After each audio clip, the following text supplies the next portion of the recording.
Instituto Anigias é responsável pelo planejamento nutricional da Prefeitura do Rio de Janeiro. É um órgão da Prefeitura que é responsável e acompanha de perto a Rede Municipal de Ensino do Rio de Janeiro. É isso, Mônica? Isso sim. Então, portanto, o Instituto ele é um órgão, né, da Secretaria Municipal de Saúde e ele é responsável pela coordenação técnica da área de alimentação e nutrição do município. Então, a gente atua com diversas secretarias aí, sempre pautado, né, nas diretrizes e das políticas de alimentação saudável, da Política Nacional de Alimentação e Nutrição, de Segurança Alimentar e da promoção de alimentação saudável, que esse é o objetivo do Instituto, né, de garantir isso a todos, e responsável técnico pelo Programa de Alimentação Escolar.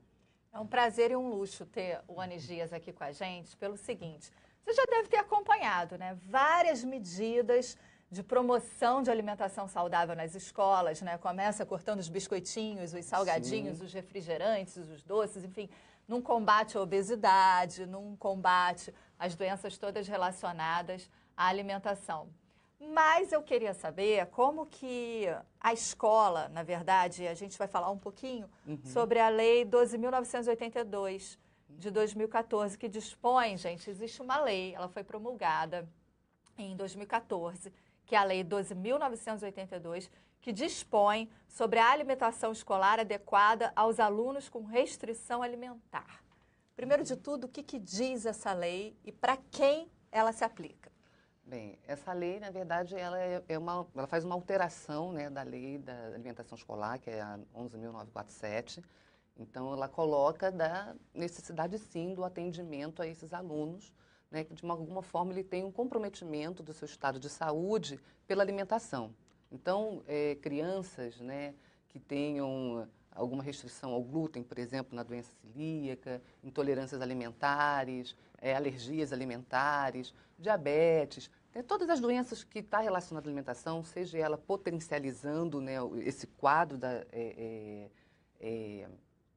de inadequação do estado nutricional dessas crianças, a gente tem que atender e sim fazer um cardápio individualizado para essas crianças, né, da nossa rede, e claro que essas crianças estando, né, baseado no acompanhamento médico e do nutricionista, né? A quem essa criança está acompanhada, ela precisa ter esse diagnóstico, né, e já está sendo acompanhada para estar tendo esse encaminhamento e essa adequação da alimentação na rede pública, no caso, na nossa rede municipal.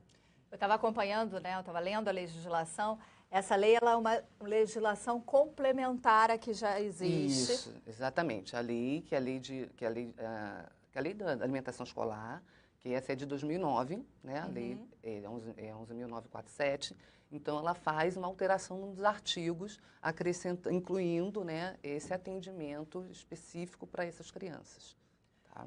Quais são as principais doenças, né, que chegam para vocês a partir do relato das escolas, das notificações das escolas? Bem, nós são as alergias, elas são as primeiras, né, e as intolerâncias alimentares, principalmente em relação à proteína do leite de vaca, né? Então, praticamente 80% do nosso atendimento em relação a isso.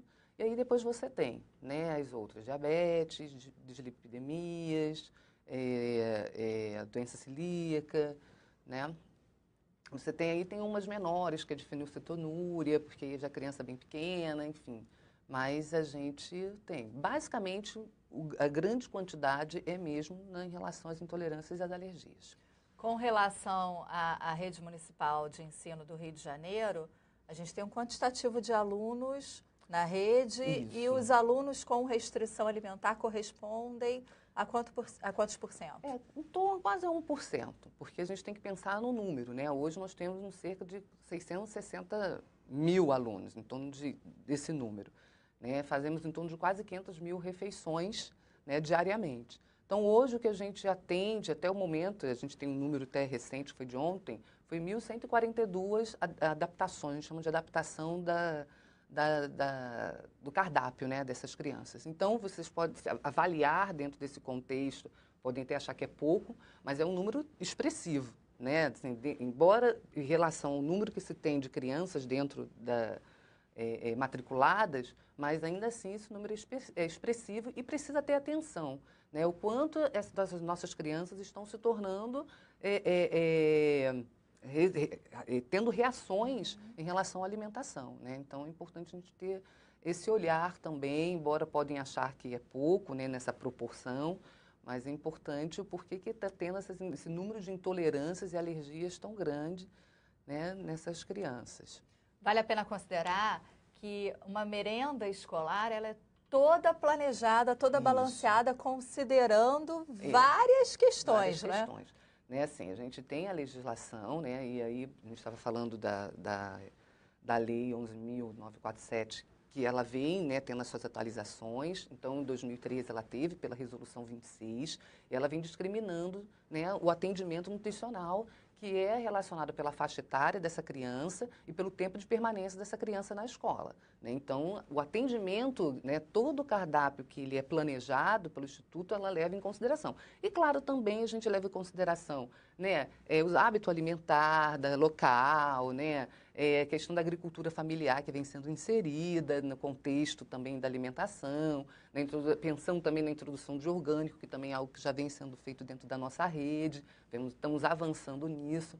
Mas, basicamente, quando ela coloca, né, o percentual que tem que ser atendido dos nutrientes, que tem que garantir a essa criança, o tempo que ela está, né, um percentual do atendimento nutricional delas, né? Ou seja, por exemplo, se a gente chega na escola, vamos pegar por segmentos. Educação infantil. Isso. Eu chego na escola, tem aquele cafezinho da manhã, depois vai ter o momento do almoço, o soninho, o lanchinho. Isso, né? Considerando o horário, se é uma criança, normalmente as creches, né, elas são de horário integral. Então, ela vai estar, todas essas refeições vão estar dentro desse tempo. Mas se é uma criança de horário parcial, né, que fique só pelo turno da manhã, o turno da tarde, elas não vão ter todas essas refeições. Então, essa é a lógica do trabalho. Essa é a lógica do tempo. É Aí a gente vai considerar educação infantil, acabou de vir da amamentação, ainda está se amamentando, né?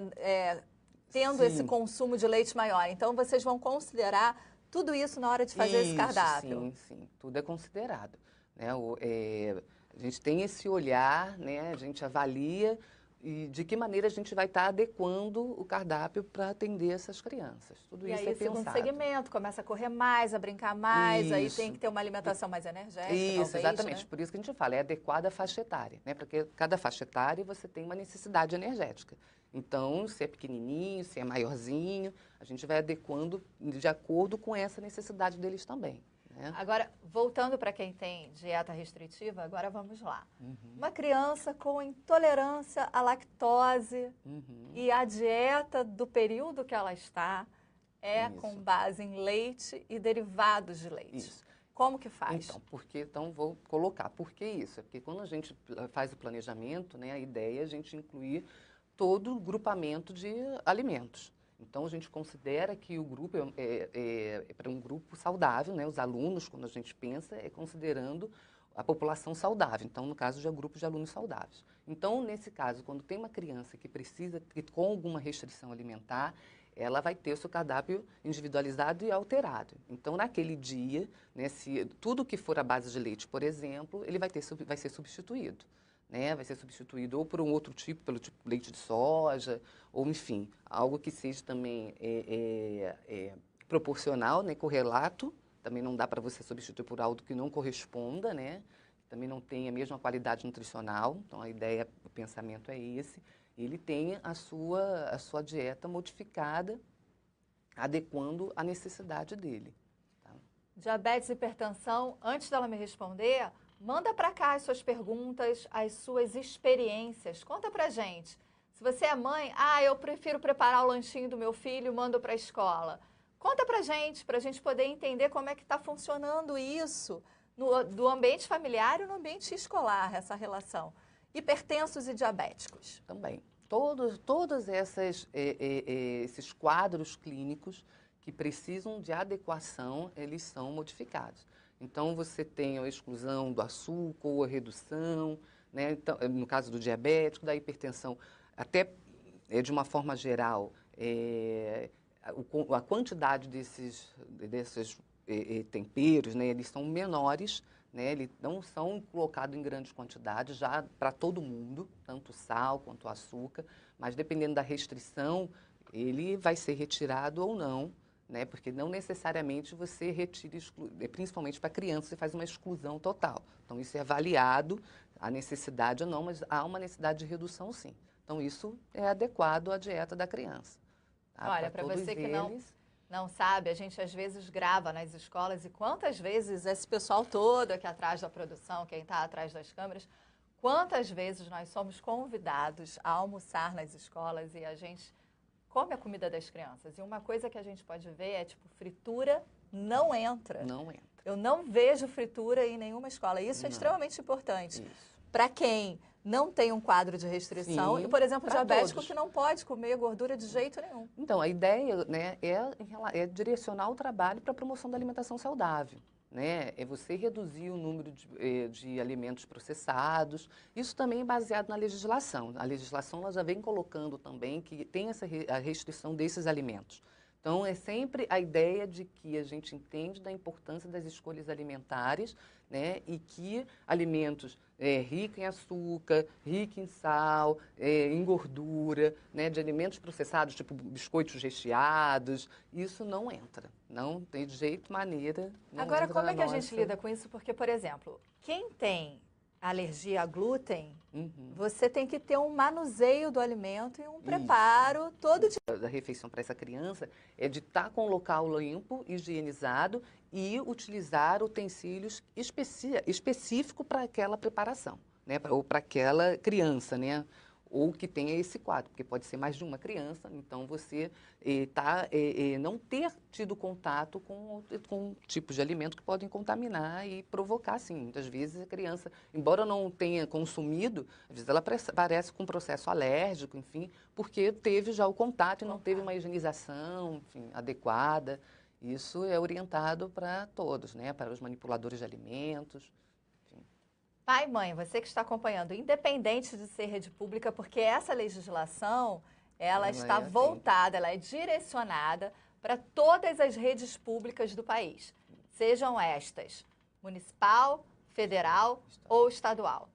É público, tem que cumprir a legislação. Agora, se você tem seu filho estudando numa escola particular, não deixe de se inspirar nessa conversa de hoje, é super importante. A criança leva, pelo menos no ensino fundamental, 9 anos, né? São 9 anos estudando, mais de 200 dias letivos, isso, mais ou menos, mínimo de 200 dias, né? De 200 dias, 6 horas do dia ali na escola, ou seja, é um ambiente que a gente tem que trazer essa discussão, sim. Por isso, não deixe de participar. Sou mãe, tenho meu filho matriculado na escola pública. Como é que eu faço para ter a dieta prescrita por vocês, Dona Gias, né, planejada por vocês, para o meu filho? O que eu tenho que fazer? Então, a gente já realiza esse tipo de atendimento desde 2003. Né? Embora tenha legislação a partir de 2014, embora até 2014, mas já em 2013, na Resolução 26, já tinha essa colocação do atendimento às necessidades especiais específicas, nutricionais específicas. E aí, com a lei, foi no ano seguinte, a lei, né, efetiva. Mas na resolução já havia colocado, já de 2013, mas o Instituto já realiza esse atendimento já desde 2003, né, porque já tinha um entendimento de que realmente tem crianças que precisavam de uma alimentação diferenciada devido ao quadro clínico que elas apresentavam. Então, assim, já tem, e ao longo dos anos, é claro, a gente foi construindo, né, um fluxo de trabalho.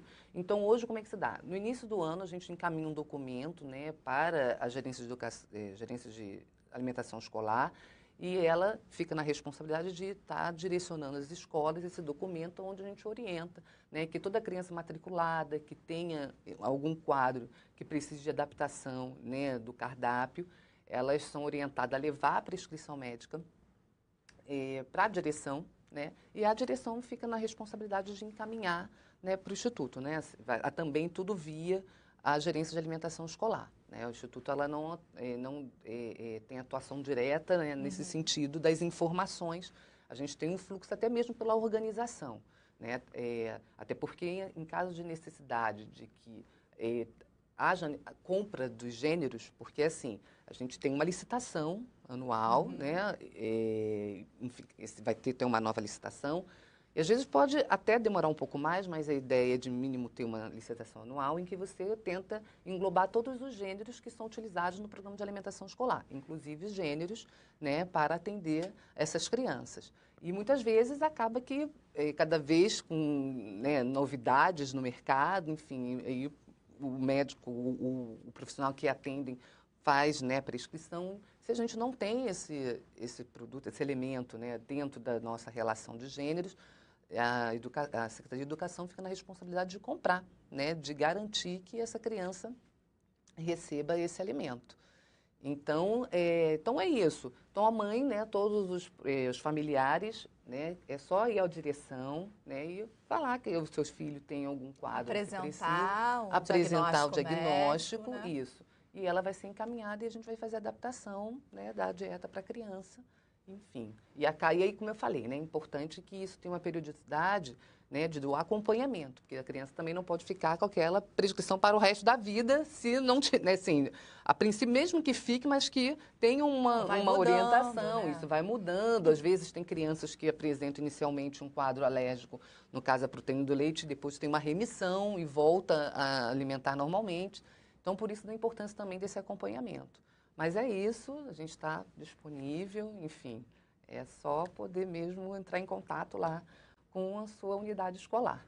A Ana Lúcia Barreiro está dizendo que as filhas dela adoravam as merendas da Escola Municipal Minas Gerais. Ah, que bom. A gente estava muito feliz, porque normalmente há muita reclamação, porque reclamação no sentido de que, mas tem pouco sal, né? Então, fico muito feliz de ouvir, né? Porque é isso mesmo, é adaptação do paladar e a gente, né, entender que a gente tem prima, né, para fazer uma preparação saborosa, né, sem utilizar, na verdade, esses temperos muito sal ou muito açúcar, né, poder utilizar outros temperos, alho, cebola, a gente sentir o sabor mesmo dos alimentos. Quer ver uma coisa que deixa qualquer criança desesperada, que tem restrição alimentar e não tem como, às vezes, passar por isso, assim, incólume, digamos? Festinha na escola.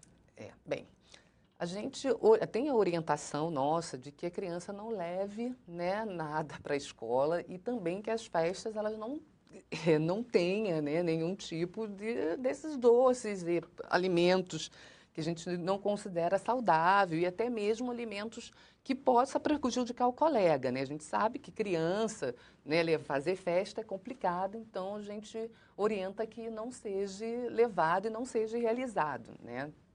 Então, essa é a orientação. Mas, enfim, é importante que, numa questão que a gente pense também nos colegas que têm restrições, né? Então, a gente tem que estar pensando como é que a gente pode também atender esse colega. Mas o ideal mesmo, gente, é a gente deixar para fazer na nossa casa, né? E evitar de estar levando mesmo para a escola. Né? Obrigada, Mônica. Obrigada a você. A nossa live está acabando, mas olha só, se você tiver dúvidas, coloque aí nos comentários, mande para a gente. Né, o Instituto Anis Dias, ele está com as portas abertas. Olha, eu fazendo propaganda do Anis Dias antes da hora. Mas é porque realmente é um serviço que, olha, vale a pena conhecer. Tem gente técnica muito boa. E se você é da escola particular, mas tem interesse, pode dar uma ligada, não pode? Pode tirar as dúvidas. Como é que a gente trabalha para poder orientar vocês aí, né? Também fazer nas escolas particulares. Tá? Olha que coisa boa. O Hashtag Educa de hoje vai ficando por aqui e a gente se vê na nossa próxima live. Até lá. Obrigada.